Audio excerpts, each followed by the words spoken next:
إن الحمد لله نحمده ونستعينه ونستغفره ونعوذ بالله من شرور أنفسنا ومن سيئات أعمالنا من يهده الله فلا مضل له ومن يضلل فلا هادي له وأشهد أن لا إله إلا الله وحده لا شريك له وأشهد أن محمدا عبده ورسوله يا أيها الذين آمنوا اتقوا الله حق تقاته ولا تموتن إلا وأنتم مسلمون يا أيها الناس اتقوا ربكم الذي خلقكم من نفس واحدة خلق منها زوجها وبث منهما رجالا كثيرا ونساء واتقوا الله الذي تساءلون به والأرحام إن الله كان عليكم رقيبا يا أيها الذين آمنوا اتقوا الله وقولوا قولا سديدا يصلح لكم أعمالكم ويغفر لكم ذنوبكم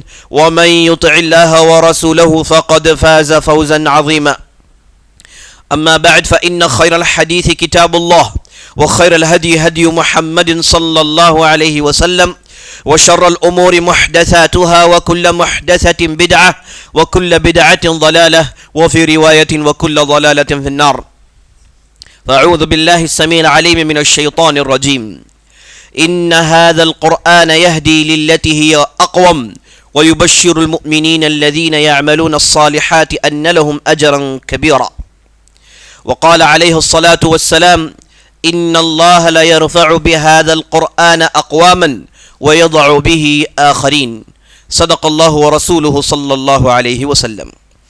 تمام قسم کی تعریفیں و بڑائی و بزرگی اللہ رب العزت کے لیے ہے جو مالک حقیقی ہے، خالق حقیقی ہے، مدبر حقیقی ہے، اور لاکھوں کروڑوں درود و سلام ہو محمد بن عبداللہ الہاشمی پر جنہیں اللہ تعالیٰ نے سارے کائنات کے لیے رحمت بنا کر بھیجا.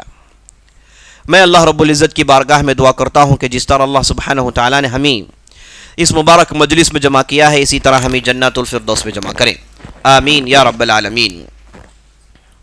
اللہ سبحانہ و تعالیٰ نے آدم علیہ السلام کی خلقت کے بعد انہیں اللہ نے زمین میں بھیجا اور ان کے ساتھ ان کی بیوی ماں حوا علیہ السلام کو بھی اللہ نے زمین میں اتارا، اور اللہ نے آدم سے کہہ دیا اما یأتینکم منی ہدن، اے آدم تم زمین میں آ چکے ہو، لیکن اس زمین میں تمہیں کرنا کیا ہے، اس زمین میں تم کیسے رہو گے اور تمہاری کیا کیا ذمہ داریاں ہیں، یہ سب کچھ ہم اس کی ذمہ داری لیتے ہیں. ہدایات، ڈائریکشنز، راستہ دکھانا یہ سب ہمارے ذمہ ہے.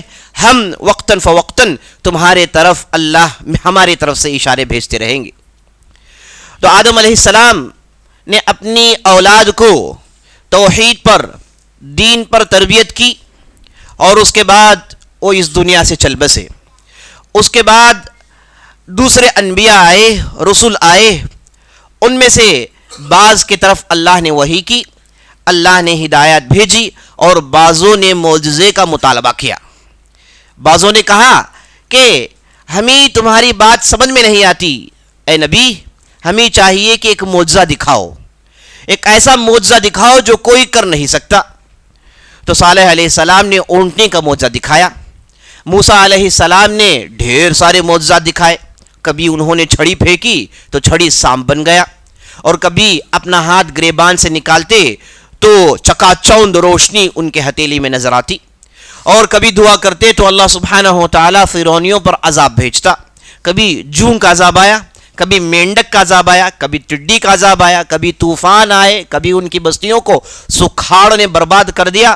اس طریقے سے مختلف قسم کے معجزات موسیٰ علیہ السلام نے دکھائے، اور موسیٰ پر اللہ نے تورات بھی نازل کیا، اور تورات کے اندر اللہ نے موسیٰ علیہ السلام کو بتا دیا کہ یہ آنے والی نسل، آنے والی بنی اسرائیل کے لیے یہی تورات شریعت بننے والی ہے. اور اس کے بعد مختلف انبیاء سبھوں نے معجزے دکھائے، بعض سے معجزوں کا مطالبہ کیا اور بعضوں نے معجزے دکھائے، یہاں تک کہ عیسیٰ علیہ السلام آئے. اور عیسیٰ علیہ السلام کا زمانہ تھا کہ جب طب عروج پر تھا، میڈیسن عروج پر تھا، اور اس وقت کے جو ڈاکٹرز تھے انہیں غرور تھا کہ وہ ہر قسم کا علاج کر سکتے ہیں، لیکن ایک موت ایسی چیز تھی جس کا وہ علاج نہیں کر سکتے۔ اللہ سبحانہ و تعالیٰ نے عیسیٰ کو ان کے درمیان بھیجا، اور عیسیٰ نے بہت سارے مردوں کو اللہ کے حکم پر جلا کر دکھایا، تو وہاں پر ان کی طب ختم ہوتے ہوئی نظر آئی۔ تو عزیز ساتھیو، اللہ نے کبھی ہدایت بھیجے، کبھی معجزات بھیجے، لیکن اللہ سبحانہ و تعالیٰ نے ہدایت اور معجزات کو آپ صلی اللہ علیہ وسلم پر جوڑ دیا۔ آپ صلی اللہ علیہ وسلم کو ہدایات بھی دیے، معجزات بھی دیے، اور ساتھ ساتھ تا قیامت تک کے لیے اسے سیف کر دیا۔ اللہ سبحانہ و تعالیٰ نے اس عظیم کتاب کو محمد صلی اللہ علیہ وسلم کو عطا کیا، جس کا نام قرآن ہے۔ اس قرآن کے تعلق سے اللہ نے قرآن میں ارشاد فرمایا، ان هذا القرآن يهدي للتي هي اقوم ويبشر المؤمنين الذين يعملون الصالحات ان لهم اجرا كبيرا۔ یہ جو قرآن ہے جو ہم نے آپ کی طرف بھیجا ہے، یہ اپنے اندر ایسی روشن ہدایات رکھتا ہے، اپنے اندر ٹھیٹ روشن نشانیاں رکھتا ہے کہ اس پر عمل کرے تو کافی ہے کہ آدمی جنت بڑی آسانی سے حاصل کر لے سکتا ہے۔ ایک جگہ اللہ نے ارشاد فرمایا کہ ام یقولون افتراہ قل فأتوا بعشر سور مثلہ مفتریات وادعوا من دون اللہ۔ اللہ نے ارشاد فرمایا کہ یہ لوگ کہتے ہیں کہ اللہ کا کلام گھڑا ہوا ہے۔ اے نبی صلی اللہ علیہ وسلم، آپ ان سے کہہ دیجئے کہ آپ اس جیسے 10 صورتوں کو بنا کر لے کر آؤ، اور جسے چاہے مدد کے لیے بلا لو، اگر تم سچے ہو تو جسے چاہے تم مدد کے لیے بلا لو، جیسے چاہے کرو، اس قرآن جیسے 10 صورتوں کو گھڑ کر لا کر دکھانا۔ ایک جگہ اللہ نے ارشاد فرمایا کہ فَأْتُوا بِسُورَةٍ مِثْلِهِ وَادْعُوا شُهَدَاءَكُم مِّن دُونِ اللَّهِ إِن كُنتُمْ صَادِقِينَ۔ اگر ایک بھی سورہ لا سکتے ہو تو لے کر آؤ، اور جوڑ لو جسے جوڑنا چاہتے ہو، جس کی مدد چاہتے ہو تو لے لو، لیکن یاد رکھ لو اگر تم سچے ہو تو یہ کر دکھاؤ گے۔ تو اللہ سبحانہ و تعالیٰ نے قرآن کے اندر جا بجا مشرکین مکہ کو اور قیامت تک کے آنے والوں کو یہ چیلنج دیا کہ اگر تمہیں قرآن کے تعلق سے شک ہے، اگر تمہیں سوچتے ہو کہ یہ محمد کا کلام ہے، یا پھر کسی نے عربی جاننے والے نے اسے گھڑ دیا ہے، تو چلو لے کر لا کر دکھاؤ، ایک سورت بھی نہیں لا سکتے، اللہ نے کہا۔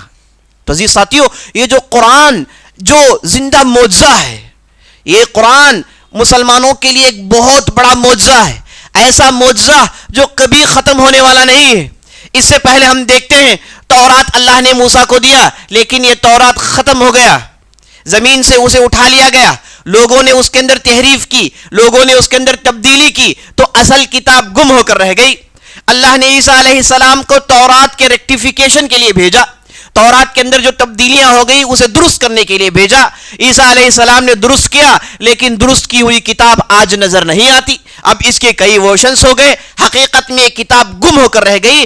بندوں کی کلام میں اللہ کا ایک کلام مل گیا، آمیزش پیدا ہو گئی، تو اللہ کے کلام کی تاثیر اس کے اندر باقی نہیں رہی۔ یہ کتاب جو قیامت تک باقی رہنے والی ہے، وہ کتاب ہے عزیز ساتھیو یہ قرآن، جس کی ہم تلاوت کرتے ہیں۔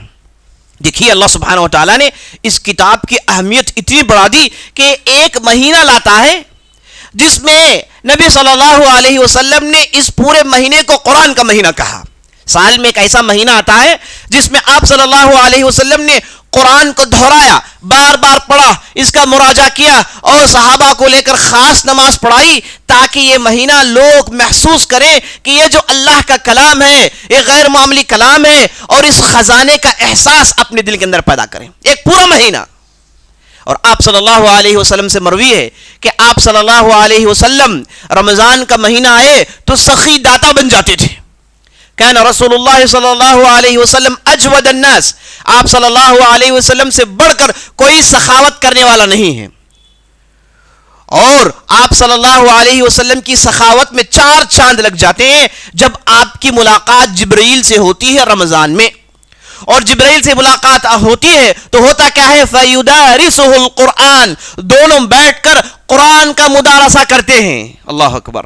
جبرائیل تمام ملک کے سردار، مطاع ثم امین، ان سے بڑا کوئی فرشتہ نہیں ہے، تمام فرشتوں کے ڈپارٹمنٹ کے سردار وہ تشریف لاتے ہیں، اور سید الانبیاء تمام انبیاء کے سردار وہ بیٹھتے ہیں، اور دونوں کرتے کیا ہیں، دونوں کی گفتگو کیا ہے، کس چیز پر وقت صرف کرتے ہیں، صرف کرتے ہیں اللہ کی اس کتاب کو پڑھنے پر. فَكَانَ يُدَارِسُهُ الْقُرْآنَ, دونوں بیٹھ کر قرآن کی تعلیم حاصل کرتے ہیں, قرآن پر غور و خوض کرتے ہیں, کہتے ہیں کہ یہ کیا کلام ہے, یہ اللہ کے کیا الفاظ ہیں. عزیز ساتھیوں, اگر ہمیں چاہیے کہ قرآن کی ہمیں سمجھیں تو ملائکہ کو دیکھیں, ملائکہ کو دیکھیں, وہ اللہ کے ایک لفظ پر لرز جاتے تھے. اللہ, حدیثوں میں آتا ہے کہ آپ صلی اللہ علیہ وسلم ارشاد فرماتے ہیں کہ اللہ سبحانہ و تعالی عرش کے اندر جو فیصلہ کرتا ہے وہ ملائکہ, آسمان والے ملائکہ کو سناتا ہے. اب ملائکہ کا معاملہ یہ ہوتا ہے کہ اللہ کے ڈر کی وجہ سے وہ اوپر نہیں دیکھتے ہیں, سب کی نظریں نیچی ہوتی ہیں, اور اوپر سے حکم ہوتا ہے. اب جیسے ہی حکم لیتے ہیں فزع عن قلوبہم, ان کے دل ہل جاتے ہیں. اللہ کا ایک کلام, ایک جملہ سننے کے ساتھ ان کے جسم لرزہ بر اندام ہو جاتے ہیں, ان کے دل ہل جاتے ہیں, کیونکہ انہیں معلوم ہے کہ یہ کلام کی کتنی بڑی اہمیت ہے. یہ کلام رب العالمین کا کلام ہے, یہ کلام عرش والے کا کلام ہے, یہ کلام کسی ایرے غیرے کا نہیں, یہ کلام کسی بشر کا نہیں, کسی انسان کا نہیں, یہ کلام رب العالمین کا کلام ہے. ملائکہ اس کے احساس کو جانتے ہیں کیونکہ انہیں اللہ کی قربت حاصل ہے. جیسے کہ کسی سلف الصالحین نے کہا, من کان باللہ اعرف کان باللہ اخوف, جو آدمی اللہ کو جتنا زیادہ پہچانتا ہے وہ آدمی اللہ سے اتنا زیادہ ڈرتا ہے. آدمی اللہ کے قریب ہو تو اللہ کا ڈر اس کے دل میں آ جاتا ہے. تو ملائکہ الکروبیون, عرش کو تھامنے والے بڑے بڑے سردار ملائکہ کے, وہ اللہ کے قریب ہوتے ہیں, وہ اللہ کی وحی کو سنتے ہیں, تو ان کا معاملہ یہ ہے کہ ان کے جسم لرزہ اندام ہو جاتے ہیں. لیکن ایک ہے انسان جس کے دل میں زنگ چڑھنے کی وجہ سے, جس کے دل میں شکوک شبہات ہونے کی وجہ سے اس کے دل ہلتے نہیں. اسی لیے دیکھیے اللہ سبحانہ و تعالیٰ نے قرآن میں ایک جگہ ارشاد فرمایا, وَلَوْ أَنزَلْنَا هَذَا الْقُرْآنِ عَلَى جَبَلٍ لَرَأَيْتَهُ خَاشِعًا مُتَصَدِّعًا, اے لوگو, اگر ہم نے اس قرآن کو پہاڑ پر نازل کیا ہوتا, یہ پہاڑ کا معاملہ یہ ہوتا کہ یہ ہل جاتا اور یہ ریزہ ریزہ ہو جاتا. پہاڑ ہے, یہ اللہ کا کلام ہے, یہ تو الفاظ ہیں, یہ الفاظ کیسے پہاڑ کے اندر اتنی بڑی تاثیر پیدا کر سکتے ہیں. الفاظ ہیں, آپ سنتے ہیں الحمدللہ رب العالمین, الف لام میم ذالک الکتاب, یہ تو الفاظ ہیں, یہ بم تو تھوڑی ہیں کہ پہاڑ کو ریزہ ریزہ کر دیں. لیکن معنی یہاں پر یہ نہیں کہ یہ بم ہے یا پھر اس کے اندر زور ہے, معنی یہ ہے کہ اس کے اندر ایسی باتیں ہیں, اس کے اندر ایسے معنی ہیں, اور یہ کلام کرنے والا, یہ کلام سنانے والا رب الجلال والاکرام ہے. اس کی وجہ سے پہاڑ ہل جاتے ہیں. اللہ اکبر, کیسا زبردست کلام ہے. تو اس کلام سے لگاؤ پیدا کرنے کے لیے یہ ایک مہینہ لایا جاتا ہے, اور اس مہینے کو یہ کہہ دیا گیا کہ یہ قرآن کا مہینہ ہے. مومنین کو چاہیے کہ قرآن کے ساتھ وقت صرف کرے. اور دیکھیے اللہ نے قرآن میں ارشاد فرمایا, شہر رمضان الذی انزل فیہ القرآن ھدی للناس وبینات من الھدی والفرقان, یہ رمضان کا مہینہ, یعنی آپ ایسے سمجھیے اللہ کہہ رہا ہے کہ یہ رمضان کا جو مہینہ ہے, اس مہینے کی اہمیت اس لیے ہم نے بڑھا دی, اس مہینے کو ہم نے نیکیوں اور خیرات, رحمتوں اور برکتوں کا ہول سیل میدان اس لیے بنایا کیونکہ اس کے اندر وہ کلام نازل ہوا ہے جسے سن کر ملائکہ ترس جاتے ہیں, جس کی سماعت پر زمین کی پوری مخلوقات تڑپ اٹھتی ہیں, جس کی سماعت پر پہاڑ ریزہ ریزہ ہو جاتا ہے. ایسے کلام کو ہم نے اس مبارک مہینے میں نازل کیا ہے. اس لیے اس مہینے کی اہمیت بڑھ گئی. اس لیے اس مہینے کے تعلق سے کہا گیا کہ آپ نفل پڑھیں, فرض کا اجر لے جائیں. آپ فرض پڑھیں, 70 گنا آپ کو زیادہ اجر دیا جائے گا. آپ اس مہینے میں روزے رکھیں. اللہ اکبر, اللہ نے اپنے کلام کے ساتھ روزوں کو ہمیشہ جوڑا ہے. موسیٰ علیہ السلام کو بلایا گیا, وہ بنی اسرائیل کے 70 بڑے علماء کو لے کر اللہ کے یہاں پہنچے, پہاڑ توری میں, کوہ طور میں پہنچے, اور وہاں پر اللہ کلام دینے سے پہلے موسیٰ سے کہا کہ 30 دن کے روزے رکھو. موسیٰ اور ان کے لوگوں نے 30 دن کے روزے رکھے, 30 دن کے روزے رکھے. اس کے بعد موسیٰ نے جب روزہ کھولا تو اللہ نے کہا کہ نہیں, مزید اور 10 روزے رکھیں. تو جب 40 دن کے روزے ہو گئے تو اس کے بعد اللہ نے تورات موسیٰ علیہ السلام کو عطا کیا. یعنی اللہ کے کلام کو جھیلنے کے لیے تمہارے پاس جسمانی طاقت کی ضرورت نہیں ہے, روحانی طاقت کی ضرورت ہے. آپ کا دل بیدار ہو, آپ کا دل ایمان سے لبریز ہو, آپ کے دل میں توکل ہو, آپ کے دل میں اللہ کی قربت ہو. یہ اگر دل اپنے اندر پیدا کر سکتا ہے, یہ ایلیجبل ہے اللہ کے کلام کو سننے کے لیے.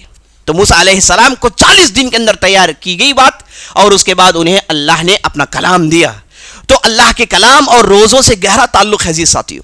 اسی لیے دیکھیے رمضان کا مہینہ آیا، اس کی اہمیت کو بہت زیادہ بڑھا دیا گیا، اور اس مہینے میں یہ کہہ دیا گیا کہ قرآن کا مہینہ ہے. تو جب یہ مہینہ اتنی فضیلتوں والا، اللہ کے کلام والا مہینہ بن گیا، تو اس میں روزے رکھنا لامحالہ ہے.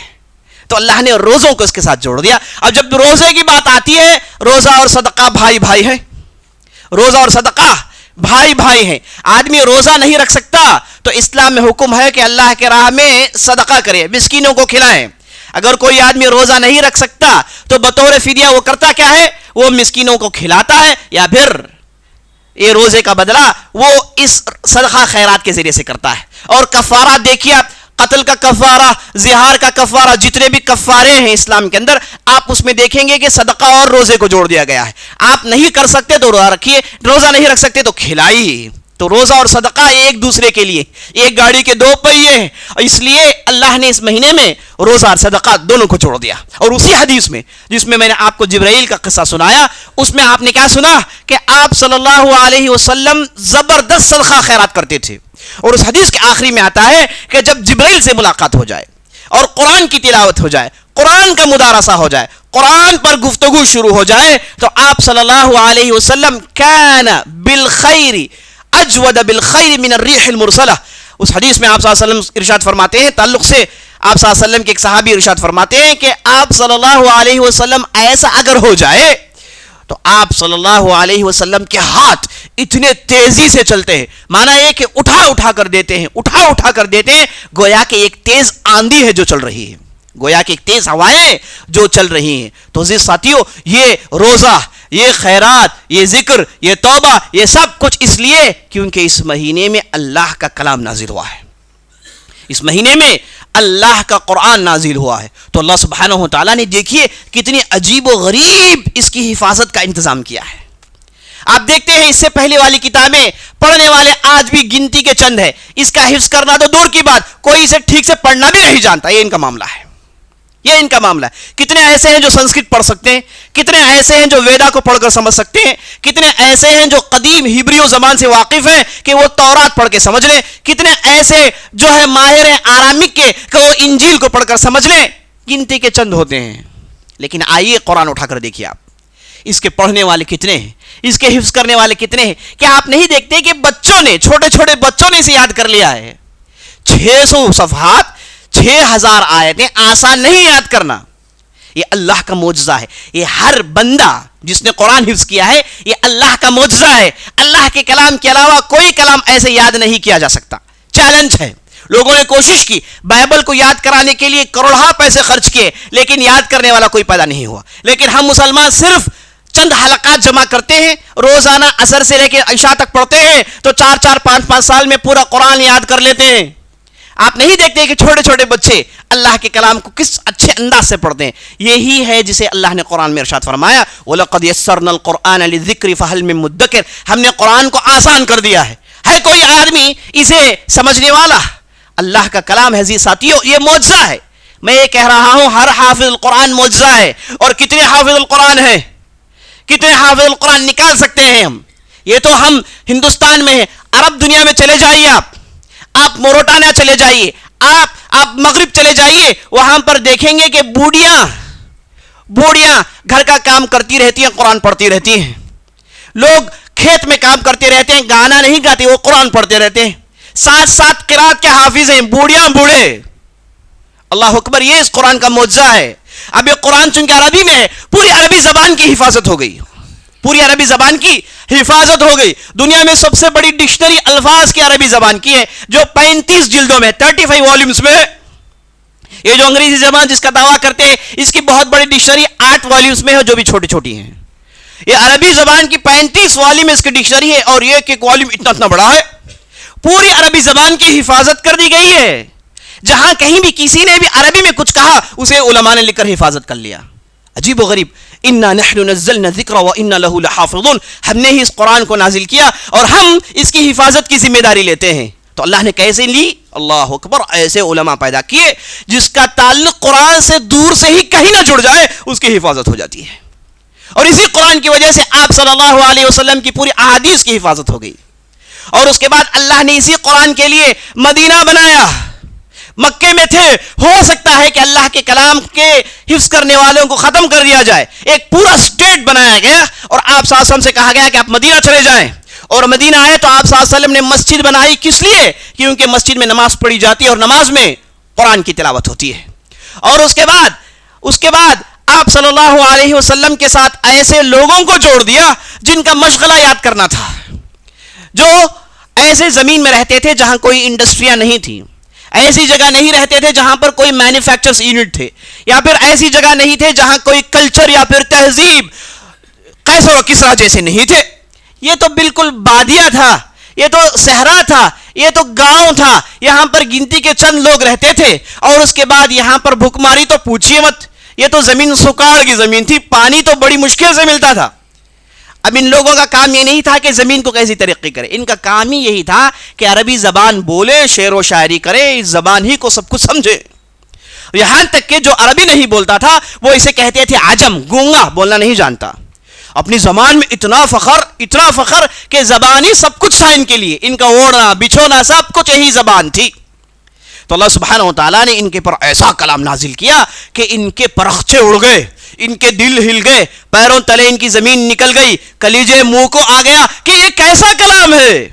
تب اٹھے, ان میں سے بعضوں نے انکار کیا اور بعضوں نے اس پر ایمان لایا. تو ایسا ایمان لایا کہ ایمان کے ساتھ ساتھ اس کلام کو حفظ کرتے گئے, اس کلام کو یاد کرتے گئے, یہاں تک کہ جب آپ صلی اللہ علیہ وسلم اس دنیا کو چھوڑ رہے تھے تو اس وقت 1400 سے زیادہ مکمل یاد کرنے والے صحابہ میں موجود تھے. اس کے علاوہ لاکھوں کی تعداد ہے جو قرآن کے کوئی نہ کوئی حصے کے حافظ ہیں. اور آپ صلی اللہ علیہ وسلم یاد کروایا لوگوں کو, حفظ کروایا لوگوں کو, کہا کہ اگر کوئی آدمی قرآن پڑھتا ہے, اسے اس پڑھنے میں دشواری ہوتی ہے, اسے 2 اجر ملے گا. پڑھ رہا ہے, پڑھنے میں دشواری ہو رہی ہے تو اسے 2 اجر ملے گا. لا اقول الف لام میم حرف, میں یہ نہیں کہتا کہ الف لام میم ایک حرف ہے, بلکہ میں یہ کہتا ہوں الف حرف و لام حرف و میم حرف. الف ایک حرف ہے, لام ایک حرف ہے, میم ایک حرف ہے, ہر حرف پر 10 نے کیا. اور اللہ آپ سے چاہے تو بڑھائے 70 گنا کرے, چاہے تو 700 گنا کرے, یہ اللہ وہ بندے کی اخلاص کو دیکھ کر بڑھاتے رہتا ہے. اس حد تک قرآن پر زور دیا گیا اور ایسی امت تیار ہوئی جو قرآن کی حاملین کہنے کی مستحق ہوئی. اور اس کے بعد نبی صلی اللہ علیہ وسلم نے جہاں لوگوں کے سینوں میں اس قرآن کو محفوظ کر دیا, ساتھ ساتھ اسے لکھنے کا بھی انتظام کیا گیا اور اسے لکھ کر بھی حفاظت کی گئی. اور لکھتے کیسے تھے؟ اس زمانے میں لکھنے کے کوئی آلات نہیں تھے, تو چمڑیوں میں لکھا گیا, ہڈیوں میں لکھا گیا, پتھروں میں لکھا گیا. جیسے ممکن تھا ویسے اس قرآن کو لکھا گیا. اور اس قرآن کو لکھنے کے لیے ایک نیا فونٹ انٹروڈیوس کیا گیا. وہ زمانے میں لکھنے کا ٹرینڈ نہیں تھا, لوگ لکھتے نہیں تھے, تو ایک نیا سبجیکٹ, ایک نیا نالج انٹروڈیوس کیا گیا کہ کیسے لکھیں, صرف اور صرف قرآن کے لیے, صرف اور صرف قرآن کے لیے. اور لوگوں نے اسے لکھا اور اسے لکھ کر اس کی حفاظت ہوئی اور مکمل طور پر حفاظت کر دی گئی قیامت تک کے لیے. اللہ اکبر. کسی کی مجال ہے کہ ایک حرف بدل دے؟ کسی کی مجال ہے کہ ایک حرکت بدل دے؟ ایک حرکت کوئی بدلے, ساری دنیا کے علماء چیخیں, کہیں گے کہ کس نے بدل دیا ایسے؟ ممکن نہیں ہے. آپ جتنے بھی مصاحف ہیں سب جلا دیں, ایک لمحے میں دوبارہ قرآن لا سکتے ہیں, اتنے اللہ نے حافظین پیدا کیے ہیں. تو ان باتوں کو میں آپ کے سامنے اس لیے عرض کر رہا ہوں تاکہ ہم اور آپ کے دل میں اس عظیم کلام کی عظمت پیدا ہو جائے. ہمارا تو معاملہ یہ ہے کہ ہم گرانٹڈ مسلمان ہیں, ہم مسلمان گھروں میں پیدا ہوئے, ہم بچپن سے قرآن سنتے ہیں, بچپن سے سورہ فاتحہ سنتے ہیں, اس لیے ہماری اہمیت, ہمارے نظر میں اس کی اہمیت کم ہو گئی ہے. اس لیے آپ تھوڑا باہر نکلیں, اس کی تاریخ پر غور کریں, تھوڑا باہر نکلیں, دیکھیں گے دنیا والے اس تعلق سے کیا کہتے ہیں. کیونکہ جب دشمن کی نظر آپ دیکھیں گے تو آپ کی نظر اس تعلق سے اور واضح ہو جائے گی, اور کلیئر ہو جائے گی.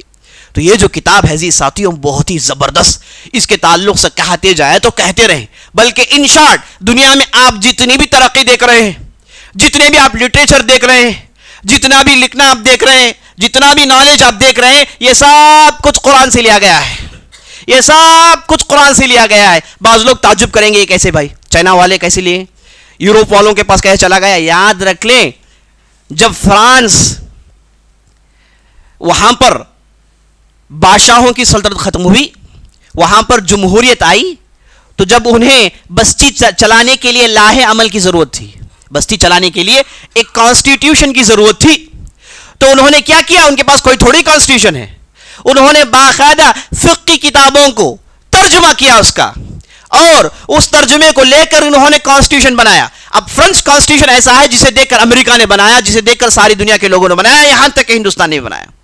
تو بستیوں کو چلانے کے لیے ان لوگوں نے مسلمانوں کا سہارا لیا. جتنی بھی آپ ترقی دیکھتے ہیں، جتنی بھی انصاف کی باتیں دیکھتے ہیں، جو یہ کہتے ہیں یاد رکھ لیے انہوں نے قرآن سے لیا ہے، یاد رکھ لیے انہوں نے اسلام سے لیا ہے، لیکن اس میں انہوں نے جو چاہے اسے لے لیا اور جو ان کے نفس کے خلاف جائے اسے انہوں نے چھوڑ دیا. لیکن حق تو یہ ہے کہ انہوں نے ہم سے فائدہ اٹھایا. تو ساری دنیا میں آپ جتنی بھی ترقی دیکھتے ہیں، جتنی بھی ٹیکنالوجی دیکھتے ہیں، یاد رکھیں اس کی بنیاد اسی قرآن پر ہے. یہی چند باتیں تھیں جو میں آپ کے سامنے عرض کرنا چاہتا تھا، اور اللہ سے دعا کرتا ہوں ہم نے جو بھی کہا، جو بھی سنا ہے، اس کے مطابق عمل کرنے کی توفیق بخشے. سبحان ربک رب العزت عما یصفون والسلام علی المرسلین والحمد للہ رب العالمین.